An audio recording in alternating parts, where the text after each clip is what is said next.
Good evening students. तो कल की क्लास में हमने क्वेश्चन नंबर 9 तक कर लिए और आज करेंगे हम क्वेश्चन नंबर 10।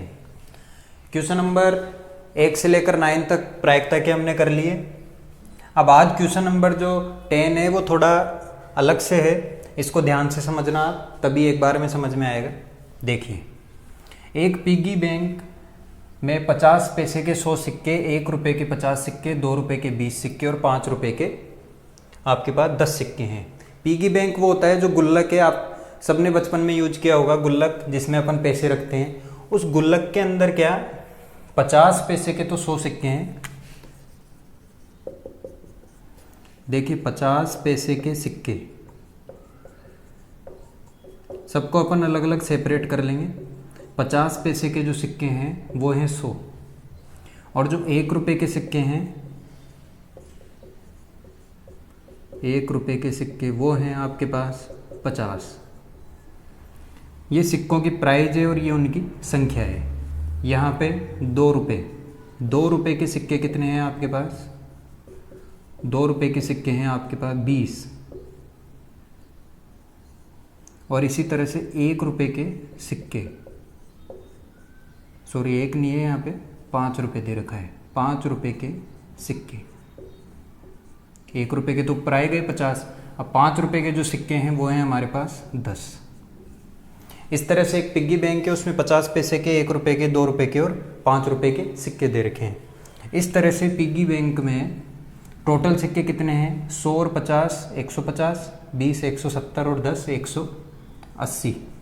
ये हमारे आगे कुल सिक्के। प्रायिकता के लिए कुल परिणाम होना आवश्यक है, उसके बिना प्रायिकता हो ही नहीं सकती। तो कुल सिक्के हैं वो हमारे कितने आ गए? 180।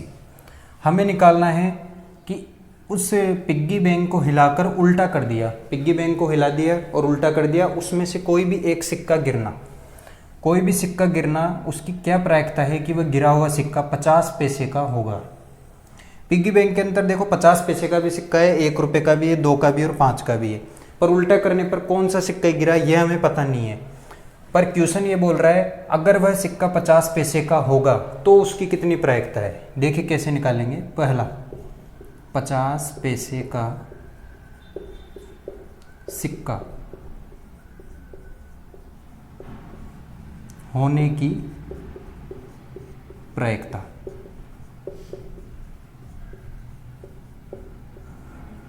बराबर, देखिए प्रायिकता का सूत्र आप सबको पता है, यहाँ पे आएगा अनुकूल परिणामों की संख्या अनुकूल परिणामों की संख्या और इसके नीचे आ जाएगा आपका कुल परिणाम। इस तरह से आप इस सवाल को कर सकते हो। आगे क्या करेंगे? अनुकूल परिणाम क्या होता है? 50 पैसे के कितने सिक्के हैं अपने पास? 50 पैसे के 100 सिक्के हैं। यहाँ पे भी लिख लिया हमने 50 पैसे के सिक्के 100, तो अनुकूल परिणाम हो गए 100। और पूरे गुल्लक में कितने सिक्के हैं? 180। उसको कहाँ पे लिखेंगे? नीचे। देखिए 1 0 से 1 0 गया। अब 10 को हम अगर 2 से काटें तो 2 पंजे 10 और 2 का भाग 18 में देंगे तो 9 बार। आपका आंसर आ गया 5/9। इस तरह से आप 50 पैसे का सिक्का होने की प्रायिकता निकाल सकते हो। सेकंड क्वेश्चन है इसका 5 रुपये का नहीं होगा। आप पहले इसको नोट करो, फिर हम देखते हैं क्वेश्चन नंबर 2। ठीक है,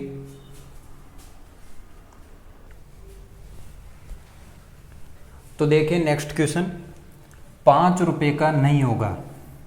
सेकंड क्वेश्चन है, इसका आंसर देखेंगे। 5 रुपये का नहीं होगा, दोबारा से लिख लो इसको। 5 रुपये का सिक्का न होने की प्रायिकता, न होने की प्रायिकता। देखिए इसको कैसे करेंगे, वही 2 तरीके हैं। न होने की प्रायिकता के हमेशा 2 तरीके हैं आपके पास। ये बोल रहा है क्वेश्चन की 5 रुपये का सिक्का नहीं होगा।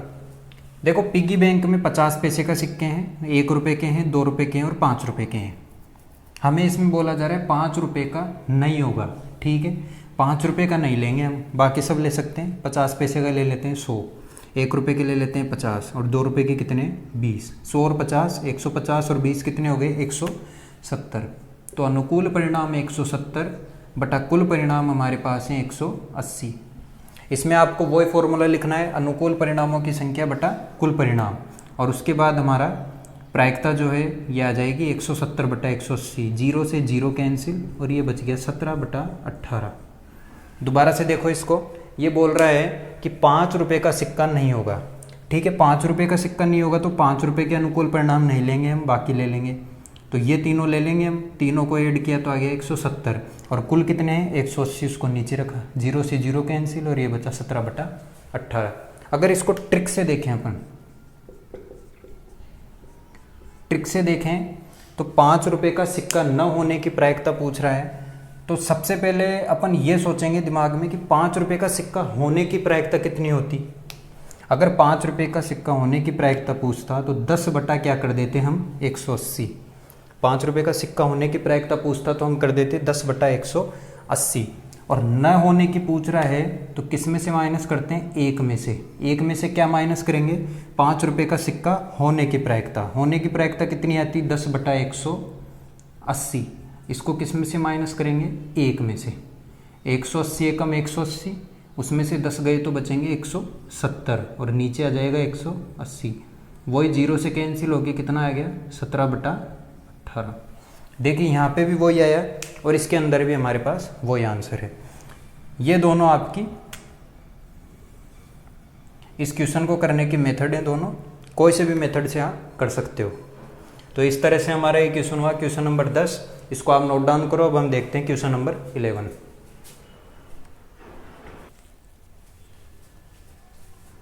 तो देखिए हमारा क्वेश्चन नंबर 11। गोपी अपने जल जीव कुंड के लिए दुकान से मछली खरीदती है। दुकानदार एक टंकी जिसमें 5 नर मछली तथा 8 मादा मछली है में से एक मछली यादृच्छा उसे देने के लिए निकालता है। इसकी क्या प्रायिकता है कि निकाली गई मछली नर मछली है। देखिए गोपी जो है, एक लेडीज़ का नाम है गोपी या फिर कोई लड़की हो सकती है। वो जल जीव कुंड आप सबने देखा होगा, एक्वेरियम होता है जिसमें मछलियाँ चलती रहती है पानी से, उसे बोलते हैं हम एक्वेरियम। उसके अंदर क्या, वो एक्वेरियम तो खरीद के लिए आई लेकिन उसके अंदर उसको मछलियाँ भी चाहिए। तो वो दुकानदार से कहती है कि मुझे मछली खरीदनी है। मछली खरीदने के लिए दुकानदार उसे बोलता है कि एक उसके पास टंकी है, उसमें 5 तो नर मछली है तथा 8 मादा मछली है। अब उनमें से दुकानदार ने कोई भी एक मछली दे दी उसको निकाल के।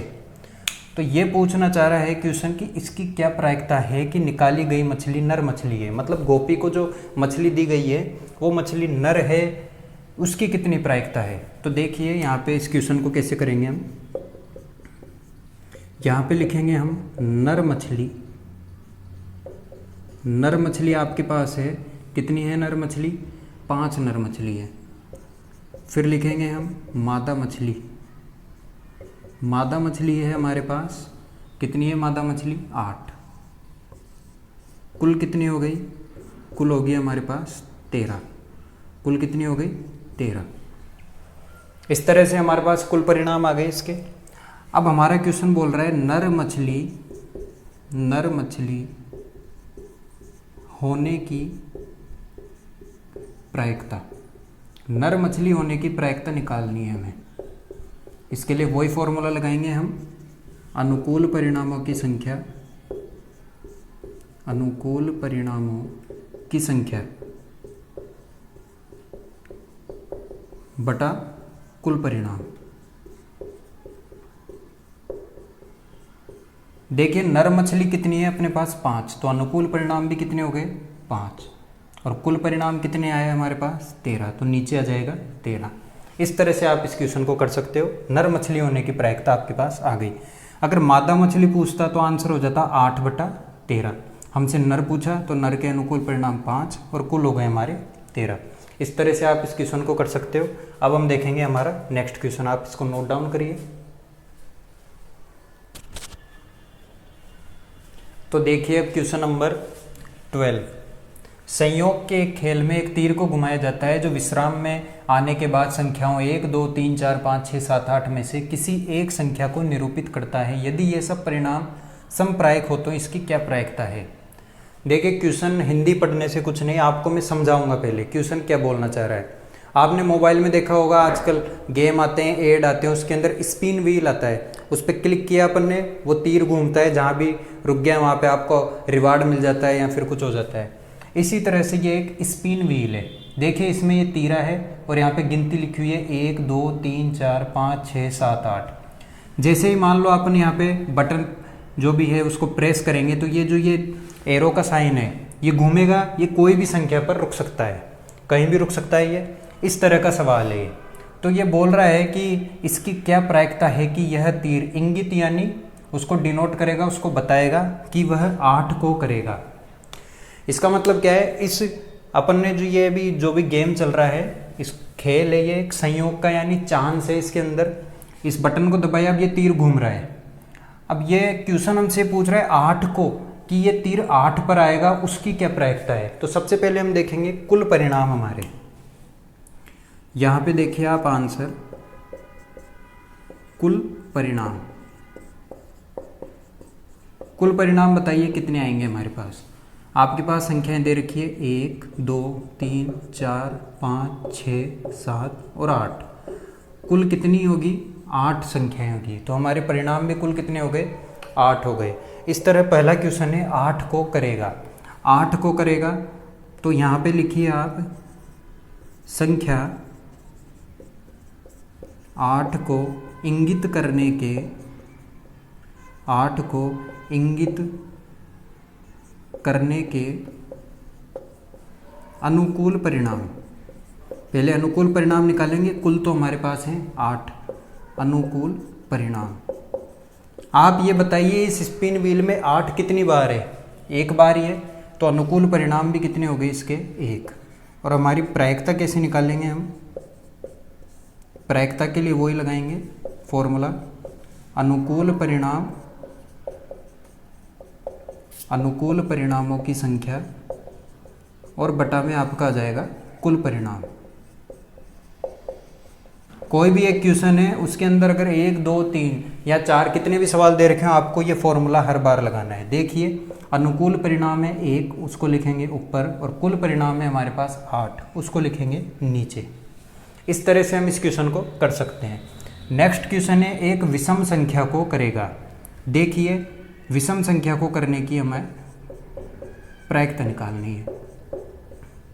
इसको कैसे करेंगे, विषम संख्या कौन कौन सी होती है, सबसे पहले तो ये पता लगाओ विषम संख्या कौन कौन सी होती है। विषम संख्या आपकी होगी 1, 2 नहीं होगी, फिर 3 होगी, 4 नहीं होकर 5 होगी, और 5 नहीं होकर क्या होगी, 7। कुल कितनी विषम संख्या आई, 1 2 3 4, कितनी आई, कुल 4 विषम संख्या आई। तो अनुकूल परिणाम हमारे कितने हो गए, यहाँ पे 4 हो गए, और कुल परिणाम कितने हैं, 8। 4 और 8 को अगर आप 4 एकम 4, 4 दूनी 8, इसकी प्रायिकता कितनी आई आपके पास, 1/2। विषम संख्या निकालने की प्रायिकता कितनी आई, 1/2। अगर सम संख्या पूछता तो हम किस किस को लेते, 2 को, 4 को, 6 को और 8 को, तो भी कुल संख्या तो 4 ही आती और प्रायिकता भी उसकी 4/8 होती। इस तरह से हम देखेंगे क्वेश्चन नंबर 3। इसके अंदर आप प्रायिकता निकालो, ये वाला फॉर्मूला लगाना है। मैंने आपको एक बार लगा के बता दिया, इस फॉर्मूला को इसमें भी लगाना है यहाँ पे, और फिर इसमें भी लगाना है। इसको कैसे करेंगे, 2 से बड़ी संख्या को करेगा। आप ये बताइए 2 से बड़ी संख्या कौन कौन सी है, 3 4 5 6 7 8। 2 से बड़ी संख्या कौन कौन सी है, 3 4 5 6 7 और एक ये 8। कितनी हो गई, 1 2 3 4 5 6। 2 से बड़ी कितनी संख्याएं होगी इसके अंदर, 6 संख्याएं।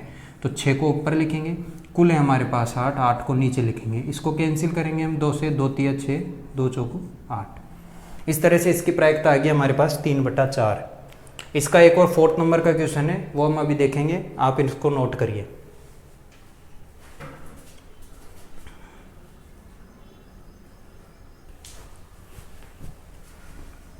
तो देखिए अब क्वेश्चन नंबर 4, 9 से छोटी संख्या को करेगा। 9 से छोटी कौन कौन सी संख्या है इसमें, सभी 9 से छोटी है, 1 2 3 4 5 6 7 8। 8 के 8 संख्या 9 से छोटी है, तो अनुकूल परिणाम कितने हो गए इसके, 8।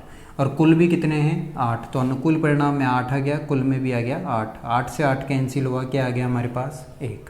क्योंकि 9 से छोटी है सभी संख्याएं, तो इसकी प्रायिकता भी कितनी आएगी, 8/8 यानी 1। इस तरह से हमारा ये क्वेश्चन नंबर 12 हुआ और ये इम्पोर्टेंट सवाल है। इसको एक बार और आप देखना चाहो तो प्लेबैक करके देख सकते हो। अब हम देखेंगे क्वेश्चन नंबर 13।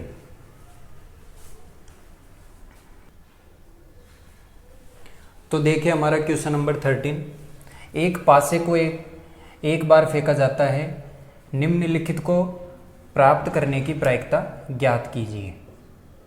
देखिए एक बार फेंका जा रहा है इस पासे को। अब यहाँ पे ध्यान रखेंगे कि पासे की बात हो रही है। हमने पढ़ा था स्टार्टिंग में हमारी क्लास में, जिसने निधे की बेसिक क्लास देख सकता है। एक पासे को एक बार फेंका जाता है, निम्नलिखित को प्राप्त करने की प्रायिकता ज्ञात कीजिए। पासे का नाम आ गया तभी हमारे दिमाग में एक चीज़ आ जानी चाहिए, एक पासे की बात हो रही है।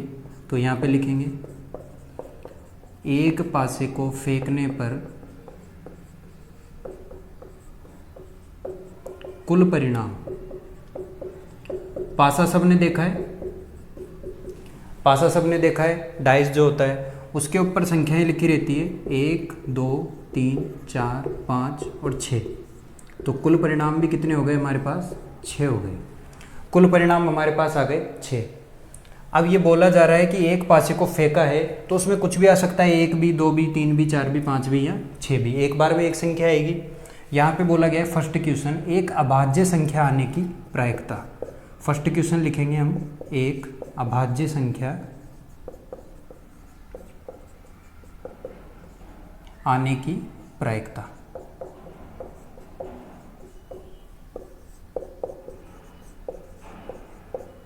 देखिए अभाज्य संख्या क्या होती है, सबसे पहले तो ये हमें आना चाहिए। अभाज्य संख्या इनमें से ही निकालनी है।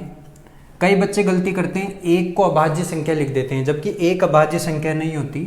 अभाज्य संख्या स्टार्ट होती है 2 से। 2 अभाज्य संख्या है, 3 अभाज्य संख्या है और 5 अभाज्य संख्या है। अभाज्य संख्या आने की प्रायिकता के लिए सबसे पहले तो हम इसके क्या निकालेंगे? अनुकूल परिणाम। क्या निकालेंगे? अनुकूल परिणाम। और फिर इसके नीचे लिख देंगे हम कुल परिणाम। इस तरह से इसकी क्या आ जाएगी? प्रायिकता। देखिए अभाज्य संख्या अभी अभी बताया है, 2 है, 3 है और 5 है। होने को कितनी भी है, पर हमें तो सिर्फ पासे की संख्याएं लेनी है। 6 तक में से कौन कौन सी अभाज्य संख्या? 2 3 और 5। तो टोटल कितनी हो गई? 1 2 3, 3 संख्याएं होगी, उसको लिखेंगे ऊपर। और कुल परिणाम हमारे पास कितने हैं? 6, उसको लिखेंगे हम नीचे। 3 एकम 3, 3 से 6 कैंसिल होगा 2 बार। तो इसका आंसर आ गया हमारे पास 1/2। नेक्स्ट क्वेश्चन है हमारे पास 2 व 6 के बीच संख्या। क्या? 2 व 6 के बीच संख्या। इसके लिए भी क्या निकालेंगे हम? प्रायिकता। आपको वही ये वाला सूत्र इसके अंदर भी रखना है और इसके अंदर भी। प्रायिकता कैसे निकालेंगे इसकी? 2 व 6 के बीच कौन कौन सी संख्याएं? देखिए ये 2 और ये 6, इन दोनों के बीच में 3 संख्या आ रही है, 3 4 और 5। 2 और 6 के बीच में कौन कौन सी आ रही है? 3 4 और 5। तो अनुकूल परिणाम कितने हुए? कुल कितनी संख्याएं हो रही है? ये 1 2 3, 3 संख्या हो रही है, 3 को ऊपर लिखेंगे। और कुल कितनी है हमारे पास? 6। इस तरह से ये भी कैंसिल हो जाएगा, 3 एकम 3 और 3 दूनी 6। तो इसका आंसर आ गया 1/2। थर्ड नंबर का क्वेश्चन है हमारा विषम संख्या। क्या बोल रहा है? विषम संख्या। इसकी भी क्या निकालेंगे हम? प्रायिकता। आपको ये फॉर्मूला ये वाला इसमें भी रखना है और इसमें भी रखना है। मैं आपको डायरेक्ट बता रहा हूँ क्योंकि मैंने एक बार यहाँ पे समझा दिया। इस तरह से आप ये फॉर्मूला रख सकते हो। अब देखिए विषम संख्या की जो प्रायिकता निकालेंगे, विषम संख्या क्या होती है? विषम संख्या है इसके अंदर, देखिए विषम संख्या है 1 है, 3 है और 5 है। विषम संख्या कौन कौन सी है? 1 3 5।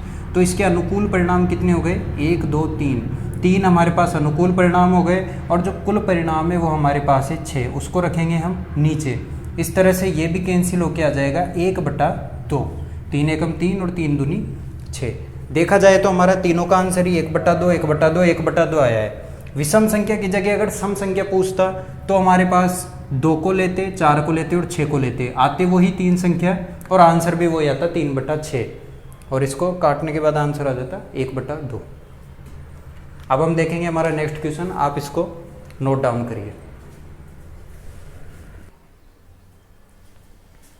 तो देखिए हमारा क्वेश्चन नंबर 14, 52 पत्तों की अच्छी प्रकार से फेंटी गई एक गड्डी में से एक पत्ता निकाला जाता है निम्न को प्राप्त करने की प्रायिकता। तो हमने ताश के बारे में पढ़ा था, उस ताश की बात हो रही है, ताश का क्वेश्चन आ चुका है। और देखिए इसमें से मोस्ट प्रोबेबिलिटी है, प्रायिकता है कि हमारे एग्जाम में एक ना एक क्वेश्चन ताश का आता है, ये प्रायिकता में से। इस क्वेश्चन को ध्यान से देखना, जिसने बेसिक क्लास देखी थी हमारी क्लास नंबर 1 और 2 वो आराम से कर देगा इसको। देखिए 52 पत्तों की ताश की गड्डी है, उसके ये क्वेश्चन है। हम यहाँ से आंसर स्टार्ट कर देते हैं इसका, ताकि एक बार में कवर हो जाएंगे आपके 6 के 6 सवाल। देखिए कुल पत्ते हमारे पास कितने हैं, कुल पत्ते जो हैं हमारे पास वो आ जाएंगे 52। कुल पत्ते 52 है तो कुल परिणाम भी कितने हो गए 52। देखिए फर्स्ट क्वेश्चन है लाल रंग का बादशाह। आप सबको पता है कि लाल रंग का बादशाह जो है कितने होते हैं लाल रंग के बादशाह, कुल 52 पत्तों में 4 बादशाह होते हैं, जिसमें 2 तो काले रंग के और 2 लाल रंग के। इसकी क्या निकालेंगे हम, प्रायिकता। वही आपको लिखना है अनुकूल परिणामों की संख्या। मैं यहाँ पे लिख देता हूँ अनुकूल परिणाम बटा आपके कुल परिणाम। यह आपके उतारने के लिए इस तरह से यही सूत्र इसके अंदर आएगा, यही इसमें आएगा, यही इसमें, और ये इन दोनों में। इस तरह से आपको करना है। मैं एक के अंदर आपको फॉर्मूला लगा के बता देता हूँ। अनुकूल परिणाम जो होंगे आपके लाल रंग का बादशाह, लाल रंग के 2 बादशाह होते हैं और 2 काले रंग के। लाल रंग का पूछ रहा है तो अनुकूल हो गए 2, कुल हमेशा कितने रहेंगे 52। 2 एकम 2 और 2 से ये काटेंगे, 2 दूनी 4, 2 छिकी 12, 1/26 हमारे पास आंसर आ गया। इस तरह से नेक्स्ट क्वेश्चन है हमारा तस्वीर वाला पत्ता। इसको भी ध्यान से देखना आप, तस्वीर वाला पत्ता। इस क्वेश्चन में बोल रहा है तस्वीर वाले, देखो आपको पत्ते बताए थे बेगम, बादशाह और गुलाम। बेगम, बादशाह और गुलाम है वो तस्वीर वाले पत्ते होते हैं। तो 3 पत्ते हो गए, बादशाह के 4 पत्ते होते हैं कुल, बेगम के 4 और गुलाम के भी 4। तो इसकी जो प्रायिकता है वो कैसे निकालेंगे हम, इसकी जो प्रायिकता है, ये वाला फॉर्मूला आपको वापस यहाँ लिखना है, मैं आपको डायरेक्ट करके बता रहा हूँ। देखिए तस्वीर वाला पत्ता जो है किस किस के होते हैं, बेगम, बादशाह और एक गुलाम। इन तीनों के तस्वीर वाले पत्ते होते हैं। 4 तो गुलाम रहते हैं, 4 ये आपकी बेगम और 4 ये आपके बादशाह। तो कुल कितने हो गए 12 और कुल पत्ते हैं 52। अनुकूल परिणाम 12 हो गए हमारे तस्वीर वाले पत्ते। या फिर आपसे लिख के दे सकता है फेस कार्ड, कुछ भी पूछे दोनों में से आंसर आएगा 12/52। इसको अगर आप कट करना चाहो, सिंप्लीफाई करो तो आप कर सकते हो। आप इसको काट सकते हो आप 4 से, 4 3 12, 4 से इसको काटेंगे तो 13/12। इस तरह से इसका आंसर आ गया हमारे पास 3/13। नेक्स्ट क्वेश्चन है लाल रंग का तस्वीर वाला पत्ता। अभी बात की थी 4 गुलाम, 4 बेगम और 4 बादशाह, ये तस्वीर वाले पत्ते होते हैं। तो 4 गुलाम में से 2 काले हैं और 2 लाल हैं, बेगम में से भी 2 काले कलर के हैं, 2 लाल हैं, और बादशाह में भी 2 काले कलर के और 2 लाल हैं। हमें सिर्फ लाल कलर के लेने हैं। कुल हैं हमारे पास तस्वीर वाले 12। अब इन 12 में 6 तो काले तस्वीर वाले हैं और 6 लाल तस्वीर। हमें लाल लेने हैं तो हमारी प्रायिकता क्या हो जाएगी, यहाँ पे काले पूछता है लाल पूछता तो हम लेंगे 6, क्योंकि ये कुल तो 12 हैं, 12 में से 6 काले हैं 6 लाल हैं तस्वीर वाले पत्ते। तो हमें लाल लेने हैं तो यहाँ पे ले लेंगे 6 और कुल पत्ते कितने हमारे पास 52। इसको भी अगर कट करेंगे हम 2 से कर लीजिए, 3/26 आ जाएगा आपके पास। नेक्स्ट क्वेश्चन है पान का गुलाम। अब पान का गुलाम है, गुलाम होता है 4 होते हैं टोटल गुलाम, 2 तो काले और 2 लाल। काले जो होते हैं एक चिड़ी का होता है, एक हुक्म का होता है, और जो लाल होता है वो एक पान का और एक ईंट का। तो पान का तो सिर्फ एक ही गुलाम है, तो इसकी प्रायिकता कितनी हो जाएगी आपके पास, पान का गुलाम एक ही होता है तो 1, और कुल पत्ते हैं हमारे पास 52। तो इसका आंसर है यहाँ पे ही हो गया 1/52। सभी क्वेश्चन में आपको ये फॉर्मूला लगाना है, मैंने आपको डायरेक्ट बताया, ये इसका आंसर है, ये इसका और ये इसका। अब देखिए नेक्स्ट क्वेश्चन, हुक्म का पत्ता। एक चीज़ बताइए, स्टार्टिंग की क्लास में बताया था हुक्म के भी 13 पत्ते हैं, ईंट के भी 13, चिड़ी के भी 13 और आपके पान के भी 13। तो इसकी प्रायिकता क्या हो जाएगी। अब इसने यहाँ पे आपको हुक्म का पत्ता बोला है, ये थोड़ी बोला है हुक्म की बेगम है, हुक्म का इक्का है, कुछ नहीं। सिर्फ हुक्म का पत्ता, तो कुल पत्ते लेंगे हुक्म के 13, और यहाँ पे हमारे पास कुल परिणाम है वो नीचे लिखेंगे 12। 13 एकम 13 और 13 से ये कटा 13 चौको 52, 1/4 आपके पास आ गया आंसर। हुक्म की जगह चिड़ी आता तो भी यही आंसर है, हुक्म की जगह पान आता या ईंट आता तो भी यही आंसर है। अगला क्वेश्चन है एक ईंट की बेगम, इसको आप खुद ही सोल्व कर सकते हो। अब तो अगर इतना समझ चुके हो, ईंट की बेगम कितनी होती है, देखिए बेगम 4 ही होती है टोटल, जिसमें एक तो हुक्म की, एक पान की, एक ईंट की और एक चिड़ी की। तो ईंट की बेगम तो एक ही होगी, इसकी प्रायिकता होगी हमारे पास 1/52। इस तरह से हम ताश के सवाल कर सकते हैं। अब यहाँ पे जरूरी नहीं एग्जाम में पान का गुलाम, इसके जगह पान का बादशाह पूछ ले, या फिर हुक्म का गुलाम पूछ ले, ईंट की बेगम ना पूछ के हुक्म की बेगम पूछ ले, हुक्म का बादशाह पूछ ले, किसी भी तरह से क्वेश्चन पूछा जा सकता है। बेसिक क्लास जिसने भी देखी है, मैं कह रहा था आपसे, वो सारे क्वेश्चन कर देगा। मेन चीज़ वो बेसिक क्लास है। प्रायिकता को देखो, आप सोच रहे हो कि 5 क्लास होगी, 6 क्लास होगी, 1 क्लास और होगी आपकी, कल आपकी ये पूरी एक्सरसाइज है वो हो जाएगी, आपकी सारे क्वेश्चन हो जाएंगे उसके अंदर। तो आज के जो 40 नंबर का क्वेश्चन है बहुत इंपॉर्टेंट है, इसको एक बार आप दोबारा से सोल्व करेंगे और दोबारा से देखेंगे, ठीक है। आज के लिए इतना ही, कल हम इस एक्सरसाइज को कर देंगे दी एंड, और इसके जो मोस्ट क्वेश्चन है वो बाद में देखेंगे। Okay, thank you.